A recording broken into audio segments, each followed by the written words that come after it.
Wow, thank you, Eric, for that beautiful song reminding us to be that choice for love. And that is, of course, what we are doing through our fall program as we consider Valerie Carr's book, See No Stranger, a memoir and manifesto of revolutionary love. Yesterday, I was watching a YouTube video with Valerie and Parker Palmer, who is a Quaker. And Valerie was sharing why this is so important to her. And I just found it to be so inspirational. I wanted to share it with you. Because Valerie has this vision. And this vision is to make love a public ethic over the next 25 years. So this isn't a short term, this is going to happen this year. This is a long-term vision that we are holding, that over the next 25 years, we the people, if you will, learn to be that place and that space of love for each and every one.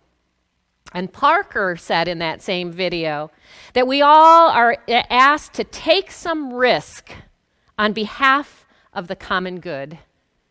Take some risk on behalf of the common good. So we're taking some risk here at Unity Spiritual Center to talk about these ideas in See No Stranger, to invite us all into this place of revolutionary love so that we together can see this ethic coming out in our public discourse and in our relationships with one another as we move forward from this time, birthing a world that works for everyone. This is a vision that I can be inspired about, and I'm trusting it is a vision that you can be inspired about. So Valerie tells us revolutionary love can only take place within community, within our relationships with one another, and that there are 3 ways that we must practice revolutionary love. Over the last 2 weeks, we've looked at one of those ways, and that is loving others. And we love others when we make the choice to see no stranger. We love others when we open our eyes and our heart to seeing with wonder, to wondering what the life of that other is about.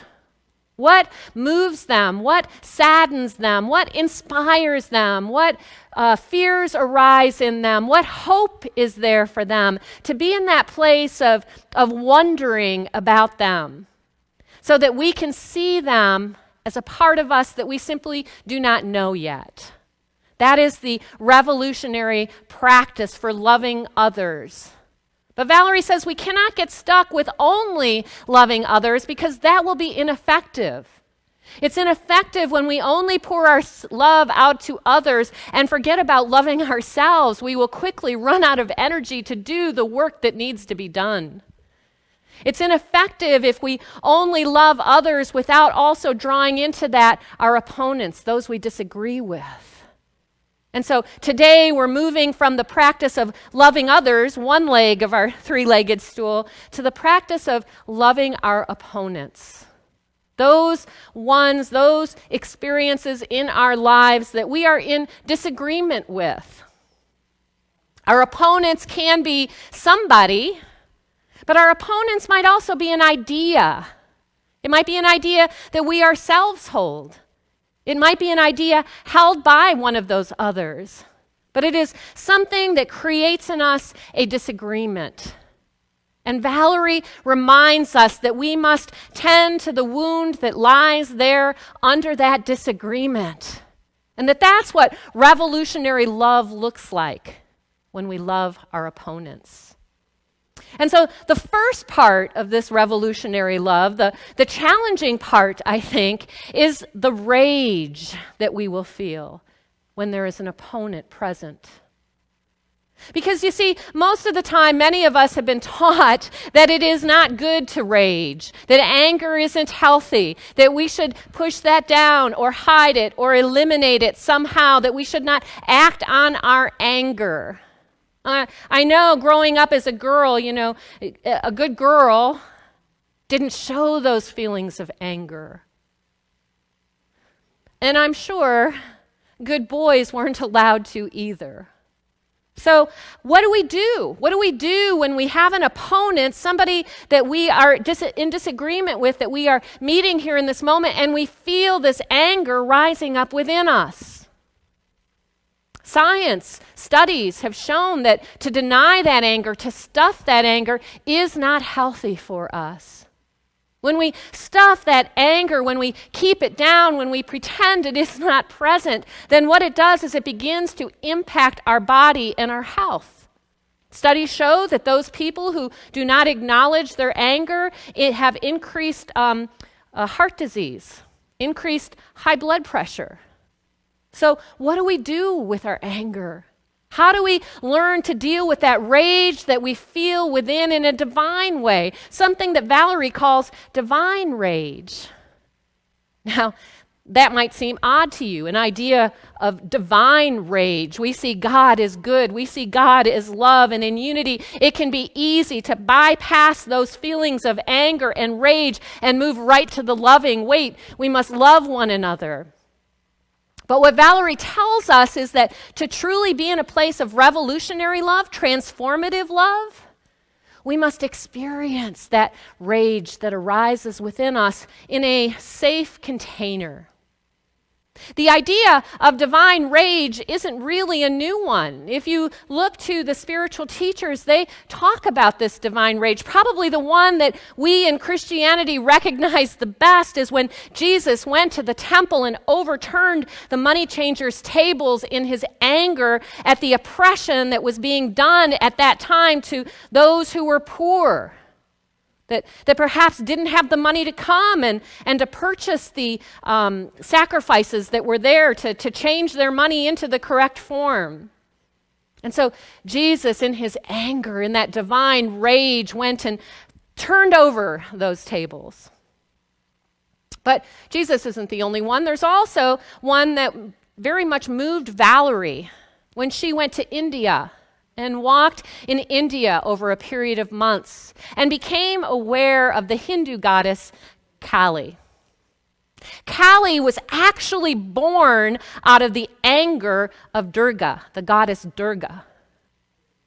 And that anger came out, it said, as this darkness, as this blackness. And so Kali is oftentimes portrayed as dark. She's known as the goddess of destruction, as the goddess of death. But quite interestingly, Kali is also known as the goddess of the mother. Because you see, within the destruction, within the death, there is also the opportunity for new life. And so we take this anger that we feel, this rage that we feel, and extend it out not from this place of we want to take revenge, not from a place of vengeance, not from that place of I'll get you back, but from this place as Jesus and Kali, from this place of destroying what is so that something greater can be born. Can we use our anger to push through those systems and structures and ideas and beliefs that we hold so that a new idea, a new world can be born? But in order to do that, we must learn to face that anger that we feel within. Sometimes we feel anger not because there is some opponent out there in the world somewhere, but because there is an opponent very close to us within our own families. Valerie, for example, shares that within her own family, she experienced a moment where she was sexually violated. And as a good girl, she felt guilty about that.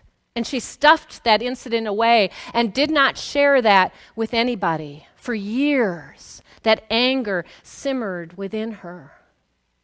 Until she finally could not deny that anger that was there. And she shared it with her family and those in her family that were still in this place of, but we must keep it a secret. We must not call the police about this. We must be silent about this. We have to hold this close, not allowing this anger to be moved from us. And I wonder how many of us grew up in families just like that, where there were things that happened to us and through us, and we were told to keep it quiet. Don't let anyone know. And so within each and every one of us, there are buttons that can be pushed that call forth that anger that we might have pushed down and repressed and denied. That Valerie says we must bring out into the open in a safe container. And so Valerie, in dealing with this rage and this anger that was inside of her, did not go to this one who had violated her and raged against that one. She shared what had happened with her family for the first time, truthfully, honestly. And then she's talked with therapists to move through those emotions. And then while she was in India, she learned this dance that brought her back into her body. And every day she would do this dance to release that energy of that anger until she could bring herself to a place of understanding that this one who had violated her came from a hurt place within himself. We've all heard that phrase, hurt people hurt people.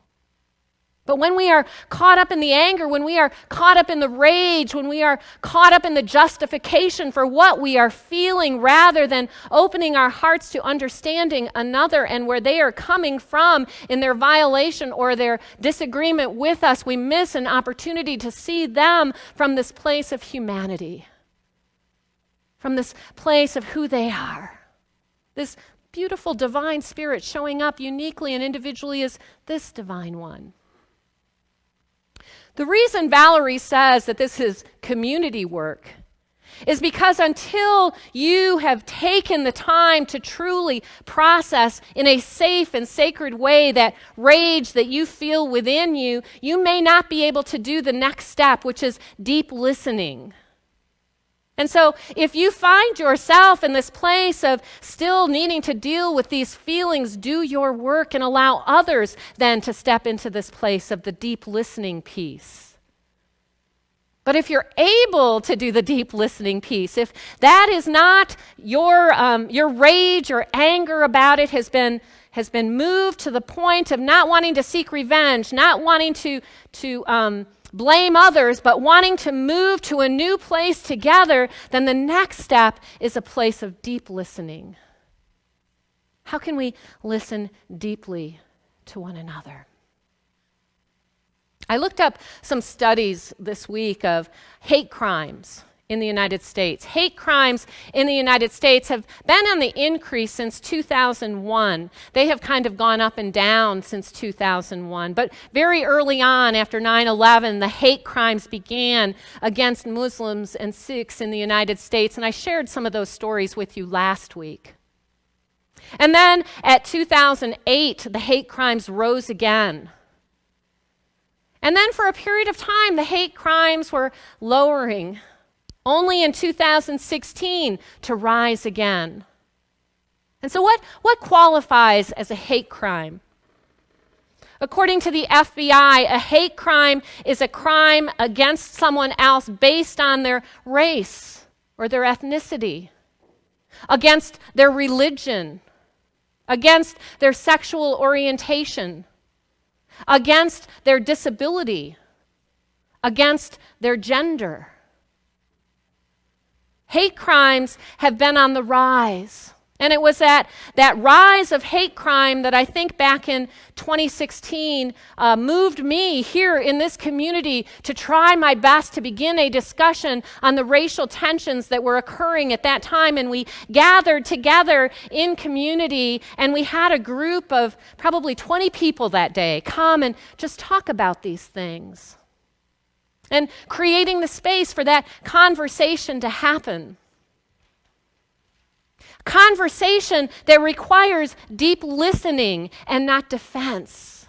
Because you see, this is typically what we do when we are listening to another that we are not agreeing with. We're listening to their words so that we can form our defense in mind so that when it's our turn, we can defend what it is that we believe. And so during those racial discussions that we tried to have here, I'm afraid not too successfully initially, there was a black woman who joined us in that conversation, a single mother with two young children who in one of those conversations spoke to us about what her experience was as a Black single mother. And I can recall in those conversations that many of us there went to a place of defensiveness.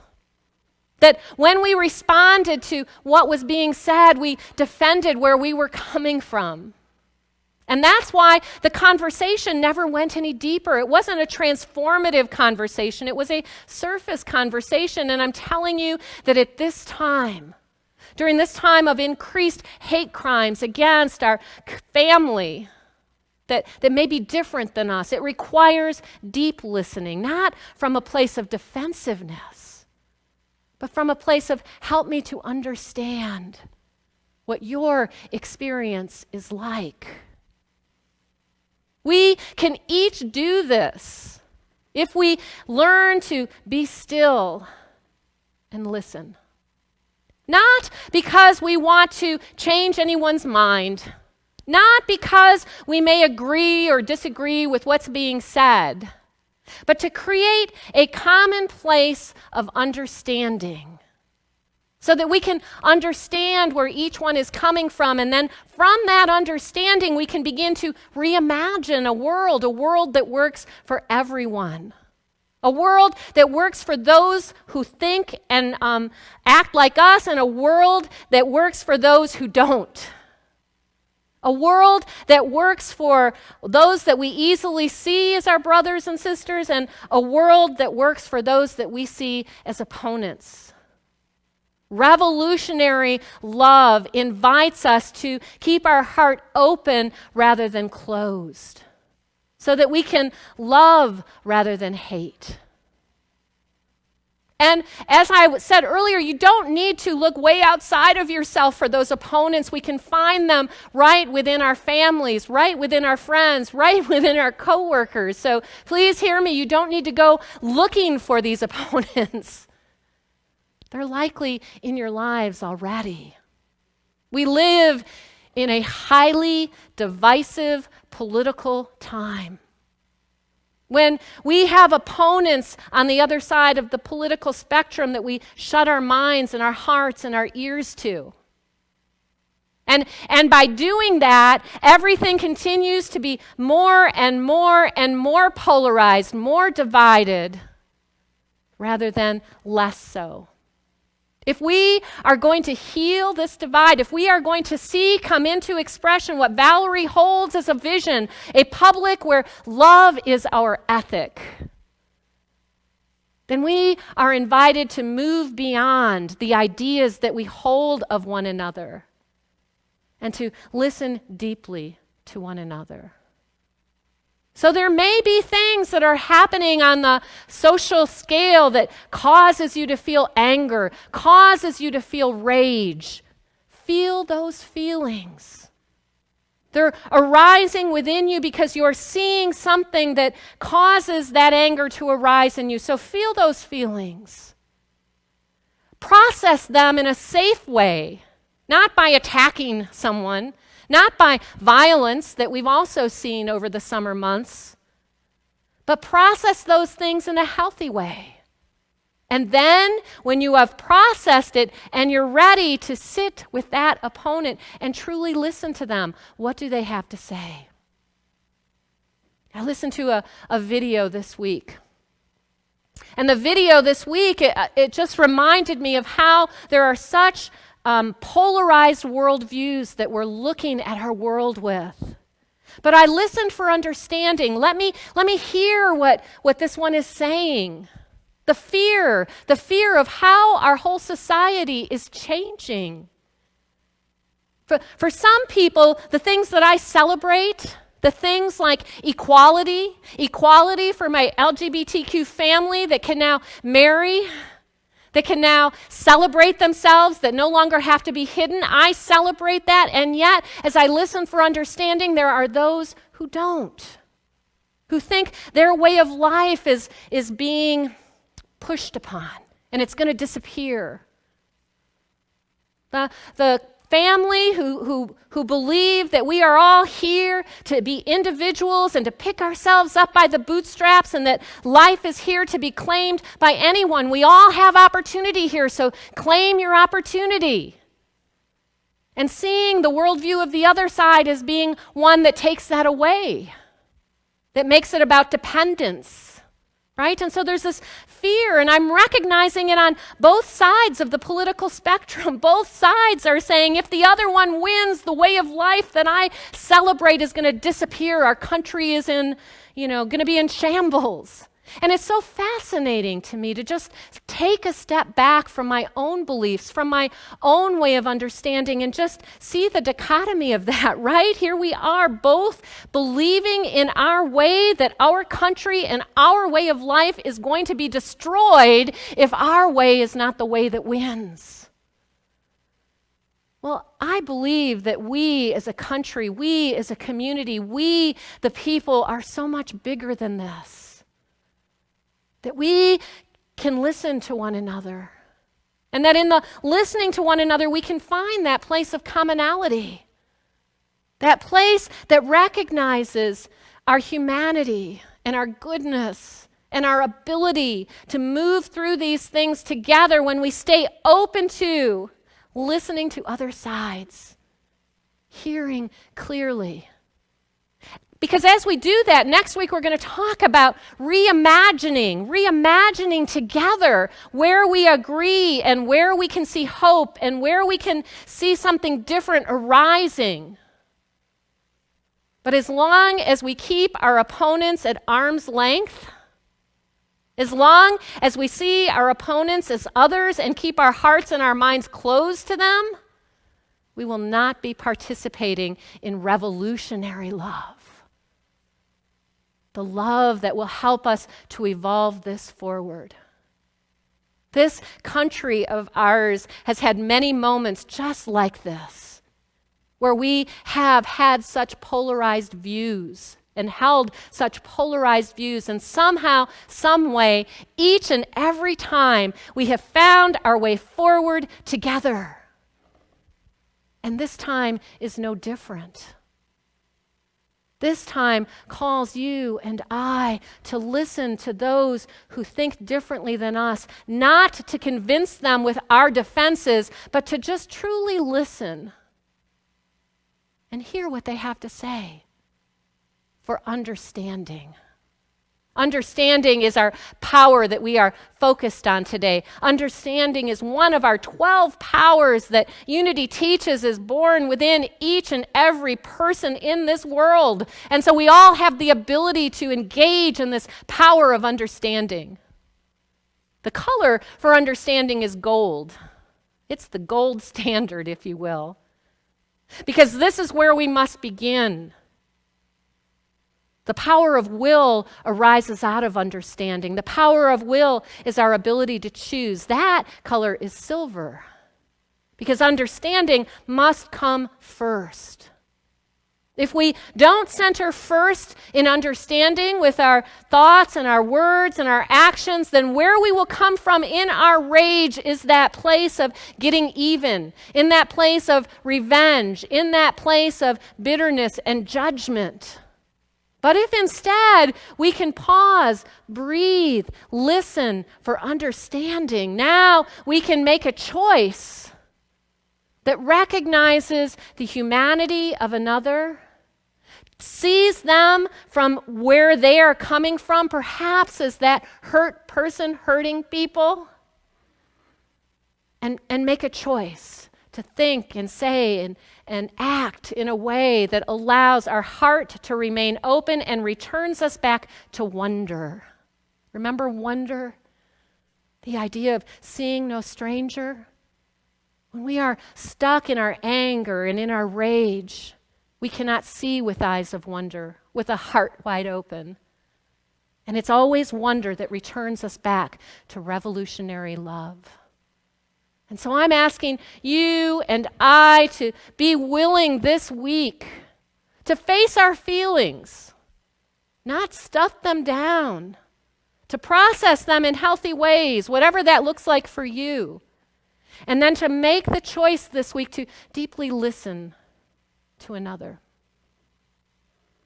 Which brings me to my practice. So, first of all, just to remind everybody, we have outside of Unity Hall some fabulous bookmarks that Sandra Legal has made us. Thank you, Sandra. There are still some left. If you're in the area, just stop by. They're outside of Unity Hall. And on that are our intention cards. And I'm inviting us each week to write down our intentions. And so there's a photo going to go up. I said last week, thank you, Brian. Brian Lowry was the only one who sent me in an intention. And I shared with you, if we were meeting here in Unity Hall, we would be adding those intentions to a web. And each week, those intentions would grow. And I invited you all to send me pictures of those intentions last Sunday. And thank you, because this week we got 5. We went from 1 to 5. And so you can see in the image there on the screen those 6 intentions that are growing, right? People saying, yes, I am committed to living these ideas of seeing no stranger and keeping my heart open and seeing with wonder. And today I'm inviting us to see with understanding, to write your intention down of how you will see with understanding this week. And so our spiritual practice for this week is to practice that deep listening. If possible, listen deeply to those who you may be considering opponents or those you typically disagree with. I'm telling you, I don't know about you, but I don't have to look far for that. So, whoever that is in your life. This could be someone in your family, a neighbor, a friend on social media. Listen deeply for understanding, not to control the conversation or change someone's mind, but just listen as a way to inform your actions and be open to the possibility of cultivating additional and sometimes unlikely allies. This is the way that we will move forward, that we will evolve our world, that we will create a world that works for all. Charles Fillmore tells us in the 12 Powers, man receives first an intellectual understanding of truth, which he transmits to his heart, where love is awakened. The Lord reveals to him that the faculty of love is the greatest of all powers of man, and that head knowledge must decrease as heart understanding increases. Listen, we all may get intellectually that we're one, that God is the only power and presence in our lives, that we each have that spirit of divine within. But this is a time of revolutionary love. It's a time to move it from our head, our intellectual understanding, to our heart understanding. And you and I have the ability to do that. I'm going to end with a sacred scripture once more from the Sikh tradition, from the Sikh Guru Granth Sahib, page 25. When one's actions are right, the understanding is perfect. Without good deeds, it becomes more and more deficient. Praise Nanak. What is the nature of the spiritual people? They are self-realized. They understand God. Let us awaken to our own self-realization and to that understanding of the divine, and allow that to be what moves us this week as we practice deep listening in loving our opponents. Thank you, and God bless.